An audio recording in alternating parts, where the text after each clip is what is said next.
Good evening, everyone. We'll just take a few seconds just to wait until everyone who's registered has logged into the meeting, and then we'll get started. So we'll wait about 30 seconds to a minute or so.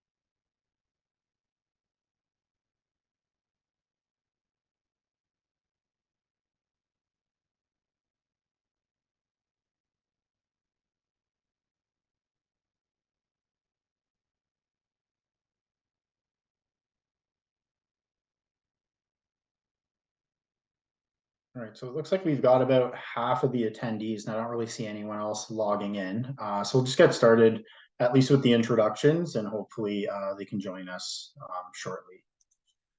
So good evening, everyone, and welcome to tonight's neighborhood meeting for a future development proposal in Ward 2.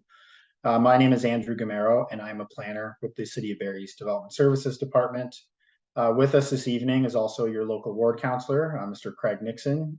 So welcome, Councillor Nixon. Thanks for joining us and taking the time to participate in this meeting. We really appreciate it.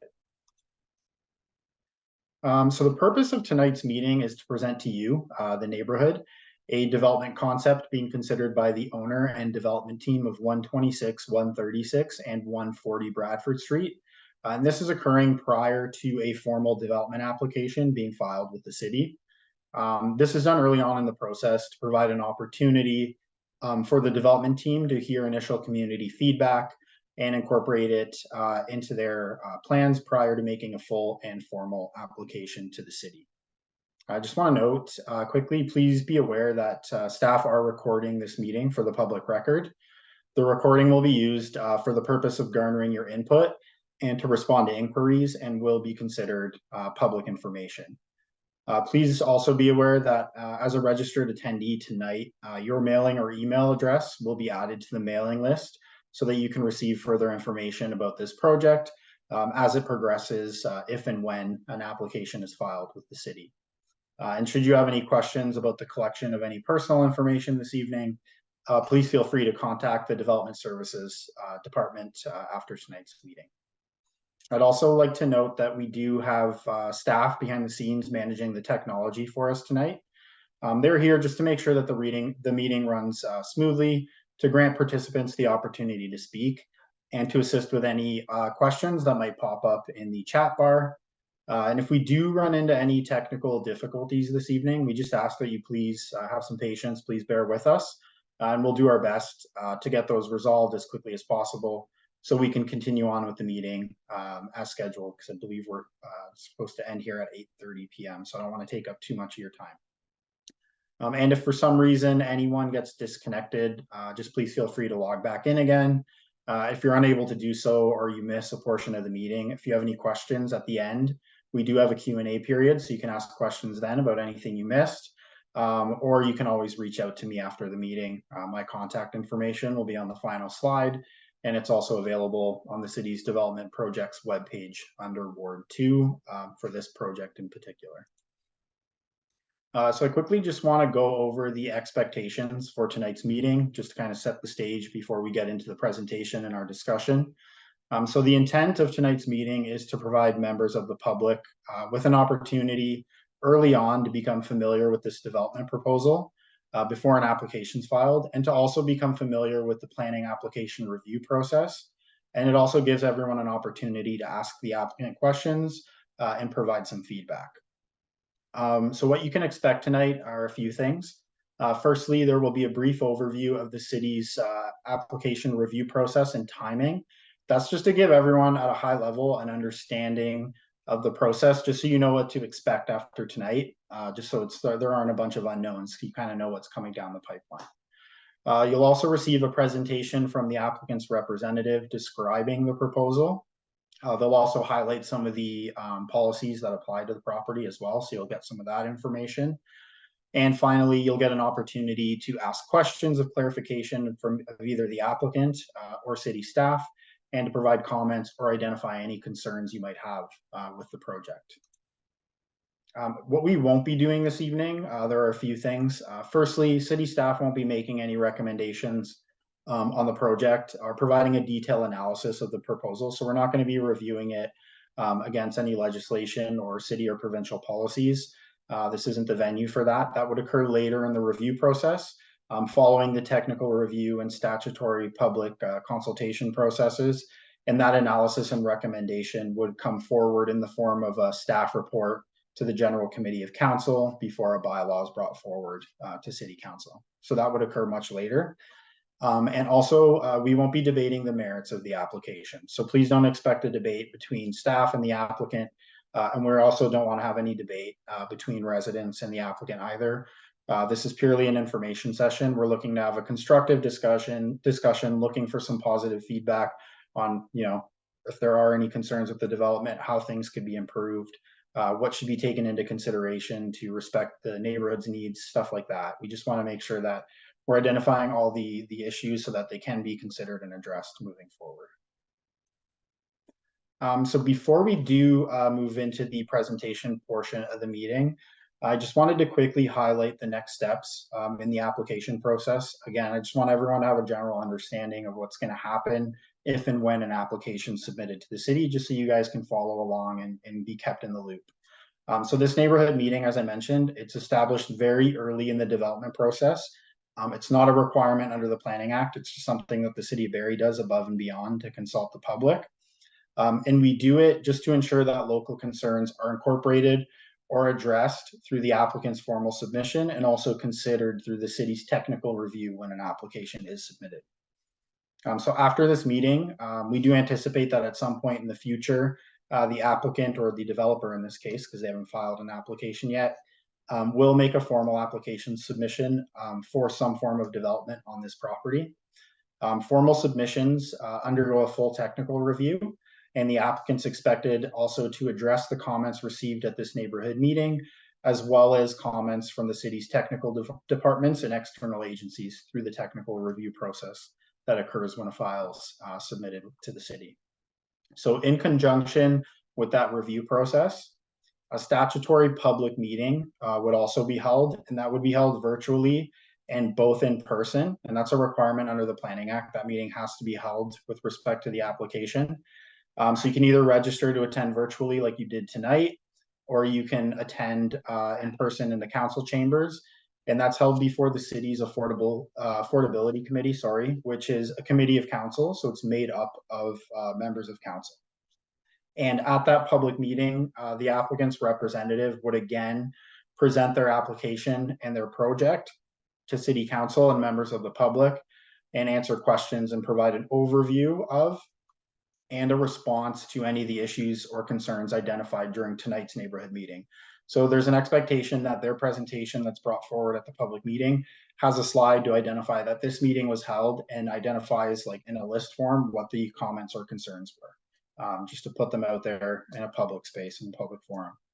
And at that public meeting, similar to tonight, members of the public will again have an opportunity to provide verbal or written comments, whichever you prefer. When you're registering for the meeting through our clerk's office, you can identify if you want to speak or provide comments, and if you want those to be verbal or written. Regardless of the format of your comments, they do have the same effect, and they do form part of the official record associated with that file. So you can use your personal preference, whatever works better for you. And following that public meeting, staff would continue the technical review process associated with that file. Because there might be some back and forth, there might be items that the applicant has to address before the application or can be brought forward and presented to council. And once the review process has concluded, so let's say the applicant's addressed all of those comments, we've made it through the technical review, that's when a staff recommendation report is brought forward to the General Committee of Council for their consideration. And General Committee is, again, it's made up of City Council. They just consider staff reports before a bylaw is brought forward.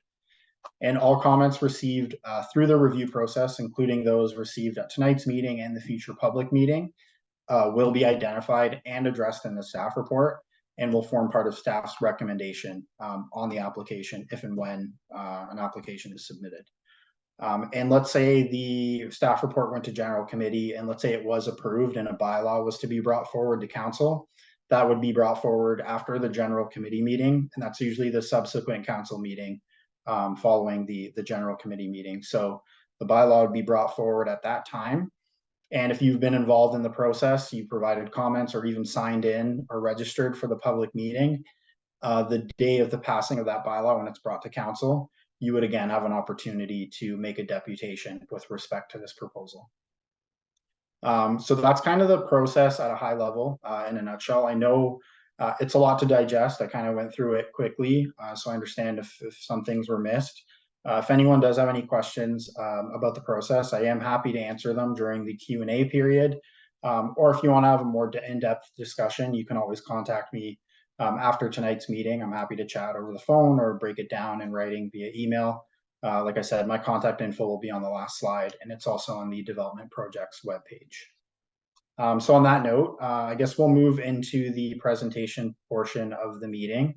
As I mentioned, the project and application will be presented first, which will be followed by a question and comment period. And I just want to quickly, before I introduce the applicant, or we get into the presentation, sorry, just want to quickly just introduce the applicant's representative and give a really high-level overview of the proposal. So as I mentioned earlier, tonight we're focusing on a future zoning bylaw amendment application, and that's proposed at 126, 136, and 140 Bradford Street in Ward 2. The applicant or developer's representative or planner is Kyle Galvin from Innovative Planning Solutions. Say hi, Kyle. He will be providing a presentation on behalf of the prospective applicant, which is Crown Communities. And their proposal seeks to rezone the lands from general commercial or a C4 zone to a central area commercial or C1-2 zone with site-specific permissions to permit the development of two 45-story mixed-use towers containing 912 residential units, together with 435 square meters of ground floor commercial space and 395 parking spaces. So that's the proposal and at a high level. Kyle will get into the specifics. So I'll now hand it over to Mr. Galvin, who will first introduce himself and his team and then share his presentation. So go ahead, Kyle. Thanks. Thanks, Andrew. Let me just share my screen here.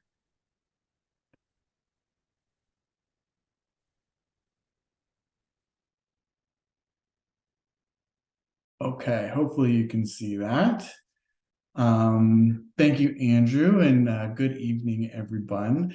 Thank you for attending tonight's neighborhood meeting for the lands known as 126, 136, and 140 Bradford Street.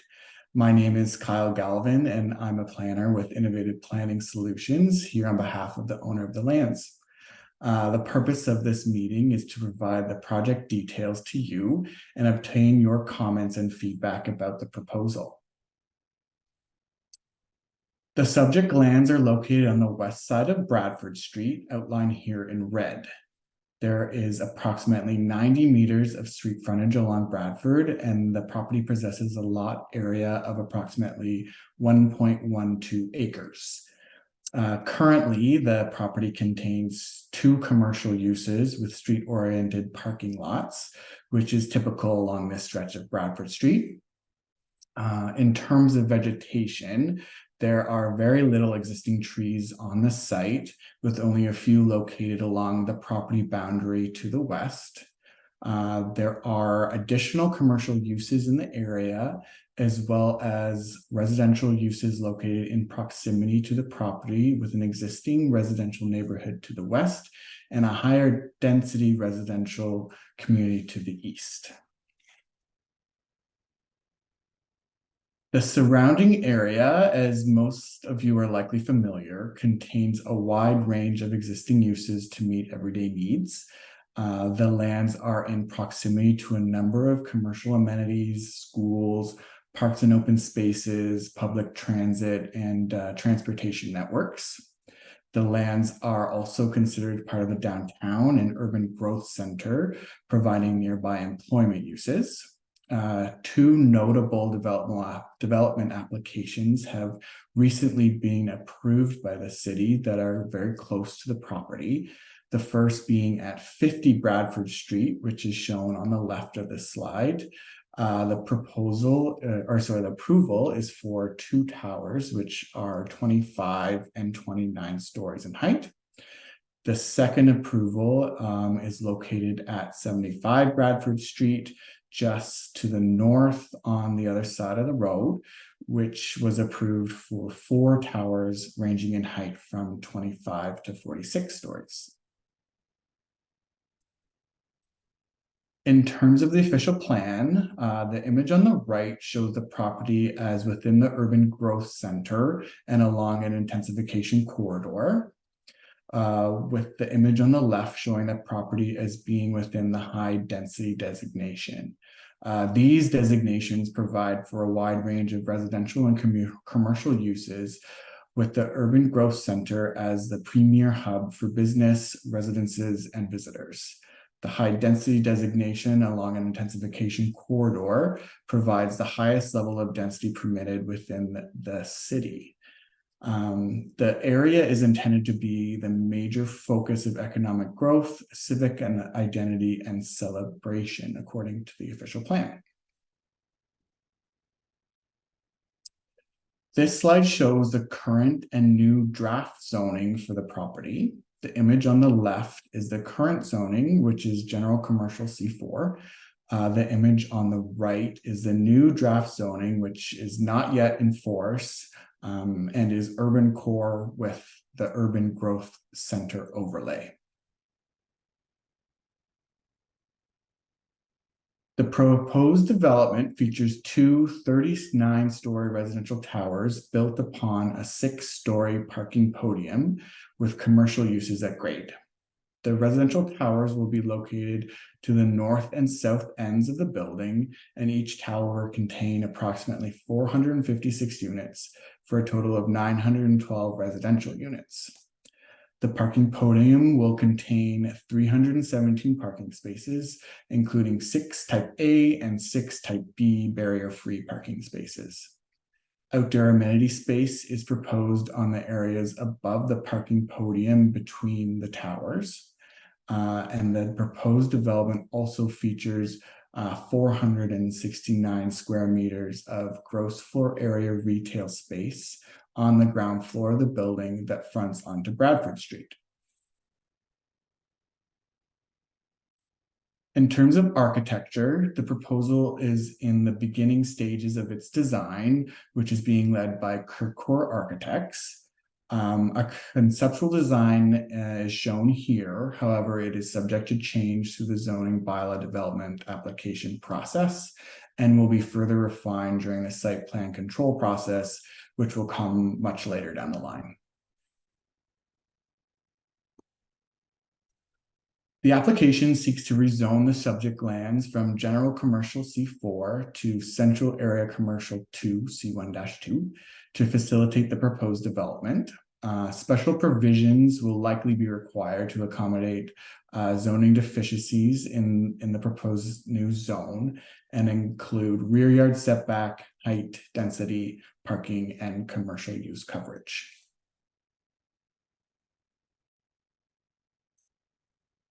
This slide depicts all the required studies and drawings that are being prepared for the application. I won't go through each one. However, a couple of the most asked about studies relate to planning, traffic, and engineering.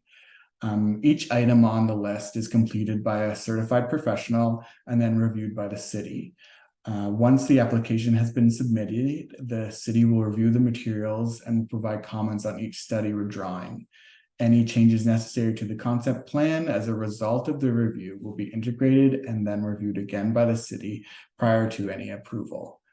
All the studies will be available for viewing on the city's website once the application has been submitted, and all the studies are currently being conducted.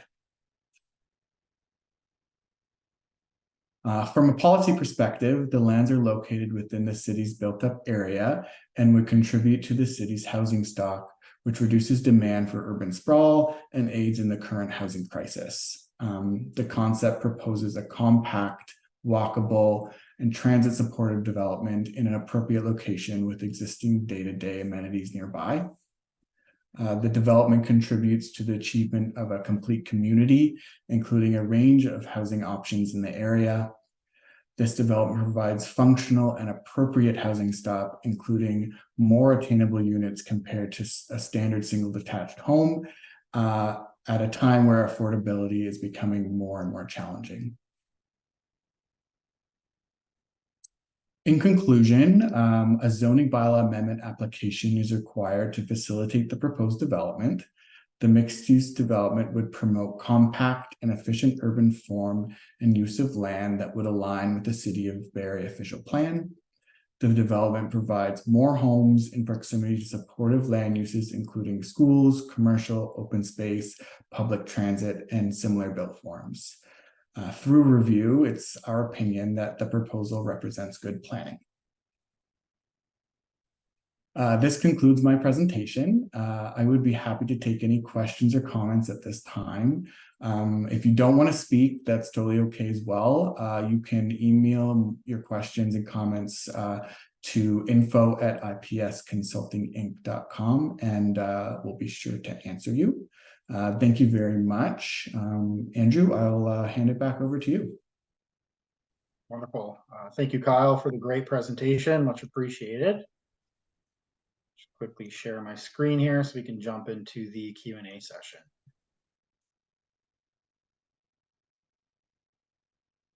Right. Okay, perfect. So yeah, thanks again, Kyle. So we'll now open up the meeting to members of the public for questions and comments.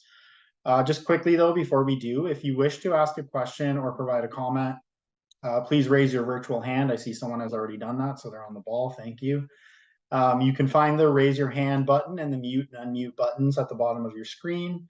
And for those who are joining us by phone, you can press the number 9 to raise your virtual hand. And when you're called upon to speak, you can press 6 to unmute yourself. Also, we're going to ensure that everyone has an opportunity to speak, and you will be called by your name when it is your turn.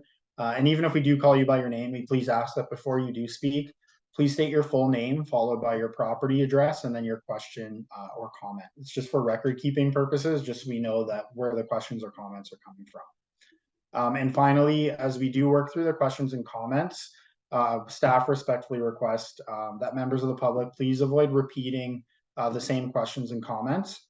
We are recording the meeting, so every matter or issue that's brought up or identified, it's going to get documented, it gets noted to the file, and the expectation is that it is considered and addressed moving forward. So once we hear it, rest assured, it does get documented and it's on our radar, and it's something that we are going to address moving forward. So just for the sake of time, that's why I ask that, because we do only have until 8:30. So I just want to make sure that we do cover all of the key issues or topics, just to make sure that we can document those and that they are in fact addressed moving forward. So if you guys can please cooperate in that respect, I'd be greatly appreciated.